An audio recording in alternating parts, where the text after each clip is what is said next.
여러분 수고 많습니다. 올 하반기는 집단 면역과 일상 복귀 속에서 경제에서도 더 빠르고 포용적인 회복과 도약을 이뤄야 하는 매우 중요한 시기입니다. 정부는 2021년 경제정책 방향에서 빠르고 강한 경제 회복과 선도형 경제로의 대전환이라는 두 가지 목표를 세운 바 있습니다. 상반기에 비교적 성공적으로 그 토대를 닦았다고 평가합니다. 하반기에는 국민이 체감할 수 있는 성과를 거두어야 합니다. 오늘 하반기 경제정책 방향을 논의하기 위해 민주당 윤호중 원내대표님과 박완주 정책위 의장님도 함께해 주셨습니다. 감사합니다. 우리 경제의 회복 속도는 전문가들과 시장이 예상했던 것보다 훨씬 빠릅니다. GDP에서 주요 선진국 중 가장 먼저 1분기에 코로나 이전 수준을 회복했습니다. 2분기에도 수출이 역대 최대치를 기록하고 투자가 큰 폭으로 증가하면서 경기 개선 흐름이 이어졌습니다. 이제 올해 역대 최고의 수출 실적과 함께 연간 성장률이 당초 목표 3.2%를 훌쩍 넘어 4%를 초과할 것이란 기대도 할 수 있게 되었습니다. 국민들이 만든 방역의 성과에 힘입어 경제에서도 앞서갈 수 있었습니다. 기업과 노동자들이 함께 키워온 우리 경제의 저력이 위기를 맞아 또 한 번 빛을 발한 결과이기도 합니다. 위기 관리를 잘해준 방역 당국과 경제부처의 노고도 컸습니다. 모두가 함께 이룬 경제 회복인 만큼 과실도 함께 나누어야 합니다. 그래야 완전한 회복이라 할 수 있을 것입니다. 최근 취업자 수가 회복하고 있지만 대면 서비스 산업의 일자리는 회복이 지체되고 있습니다. 청년, 여성 등 취약계층의 구직난이 여전하고 자영업자의 희생과 고통도 계속되고 있습니다. 불균등한 회복으로 시장소득의 불평등이 심화되고 있습니다. 그런 가운데서도 정부의 적극적인 재정정책으로 분배 개선 효과가 크게 높아져 처분 가능 소득의 5분위 배율이 2분기 연속 개선된 것은 긍정적인 성과입니다. 위기 시기 정부의 역할이 여기에 있다고 생각합니다. 올해 하반기 우리 경제의 최우선 목표는 일자리를 늘리고 격차를 줄이는 완전한 위기 극복입니다.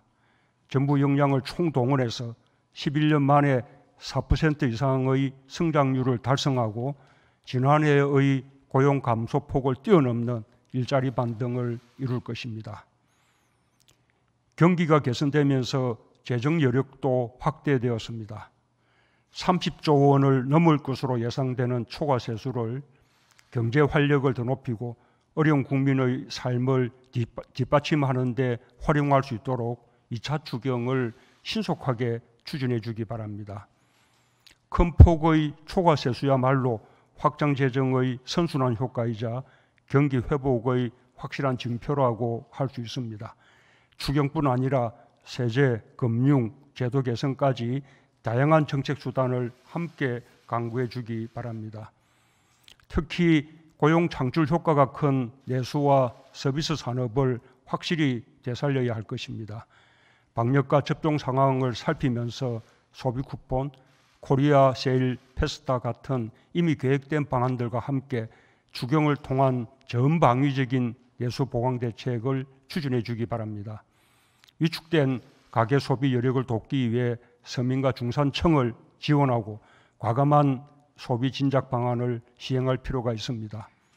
코로나는 우리 사회의 가장 취약한 계층에게 가장 큰 타격을 주었습니다. 정부 지원도 가장 어려운 이들에게 더 많이 집중되어야 합니다.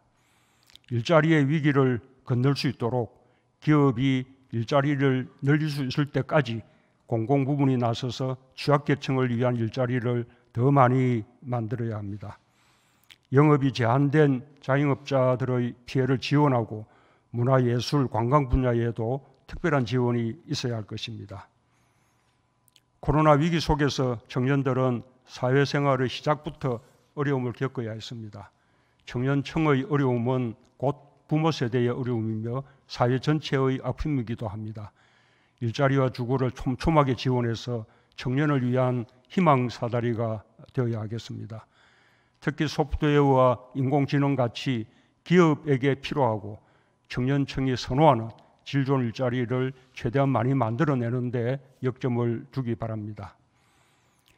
고용안전망과 사회안전망 강화에도 박차를 가해 전국민 고용보험제도 상병수당 도입을 차질 없이 준비하는 한편 생계급여 부양의무자 기준 폐지와 같이 사회적 공감대가 이미 형성된 과제들은 시행 시기를 최대한 앞당겨 주길 바랍니다.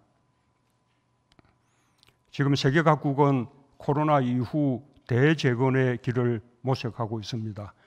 디지털 그린 분야 경쟁력을 높이기 위한 대규모 재정 투자에 나섰고 글로벌 공급망 재편 움직임도 가속화되었습니다.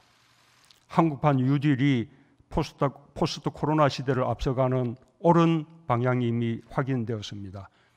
우리 정부는 출범 초부터 ICT, 반도체, 배터리, 조선, 해운과 같은 주력 업종 경쟁력을 더욱 강하게 키웠고 특히 시스템 반도체, 미래차, 바이오 헬스를 3대 신성장 산업으로 육성해 온 것이 적중하여 위기를 기회로 바꿀 수 있었습니다. 대한민국 경제의 저력과 가능성에 대해 세계가 높이 평가하고 있습니다. 올해 초 발표된 블룸버그 혁신지수에서 세계 1위를 차지했고 지난주 공개된 2021 유럽 혁신지수에서도 미국, 일본, EU를 비롯한 글로벌 경쟁국 가운데 1위에 올랐습니다. 우리 경제는 이제 더 이상 세계 경제의 변방이 아니며 글로벌 공급망 경쟁에서 중요한 위상을 갖게 되었습니다. 우리는 다시 없는 이 기회를 잘 살려야 합니다.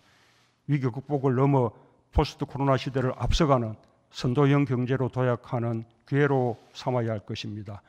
그 목표가 이미 실현되기 시작했고 올 하반기와 내년도의 경제 정책을 통해 더욱 굳건한 목표로 만들 수 있다는 자신감을 가져주기 바랍니다.